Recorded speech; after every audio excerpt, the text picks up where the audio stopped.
Hi friends, welcome to my channel Madhushri రుచులు. ఈరోజు నేను మంచి స్నాక్ ఐటెంతో వచ్చేసాను ఫ్రెండ్స్. ఏంటో తెలుసా? అది కారపూస, పెసరపప్పుతో కారపూస. ఎంత బాగుంటుందో, ఎంత కమ్మగా ఉంటుందోనండి. మరి అది ఎలా చేద్దామో చూద్దామా మరి. ఫ్రెండ్స్, 2 గ్లాసుల పెసరపప్పుకి 1 గ్లాసు బియ్యం అండి. గుర్తుపెట్టుకోండి, 2 గ్లాసుల పెసరపప్పుకి 1 గ్లాసు బియ్యము మరపట్టించేసుకొని మెత్తగా పిండి జల్లించేసుకొని ఇలాగ బౌల్లో తీసేసుకోండి. ఇప్పుడు దాంట్లోకి కావాల్సినంత ఉప్పు, అలాగే వామండి. వాముని చక్కగా మిక్సీ ఆడేసేసేసి జల్లించుకొని కలుపుకోండి, లేకపోతే గిద్దల్లోంచి దిగదండి.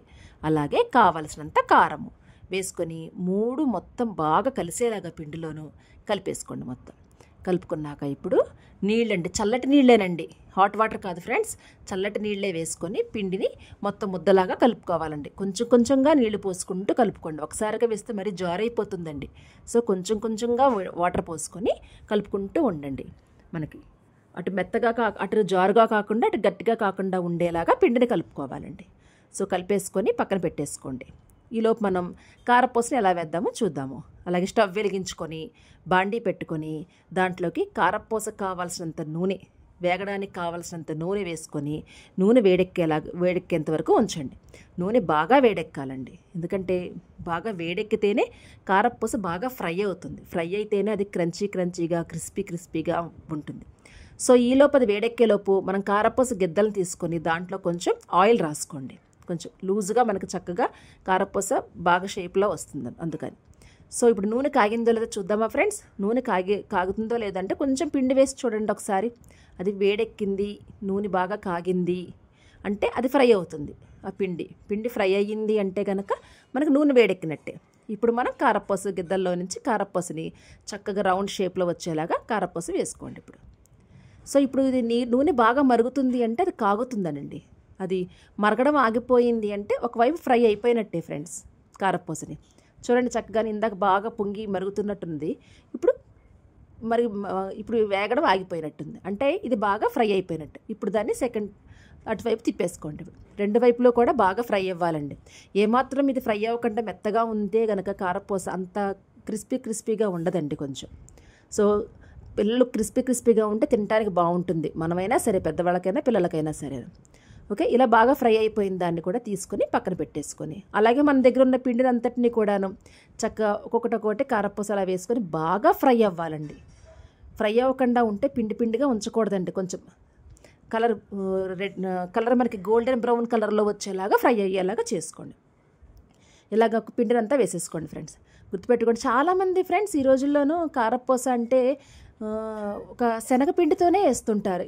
శనగపిండి ఈ రోజుల్లో గ్యాస్ అని చాలామంది అవాయిడ్ చేసేస్తున్నారు.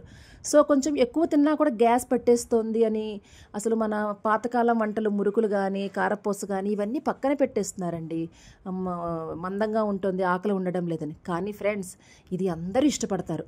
ఎందుకంటే ఇది మంచి పెసరపప్పు అనేది చాలా ప్రోటీన్ ఉన్న ఇది మనకి మంచి పోషకాలు ఉన్నదనమాట. సో కంప్లీట్గా ఇది పెసరపప్పుతోనేనండి.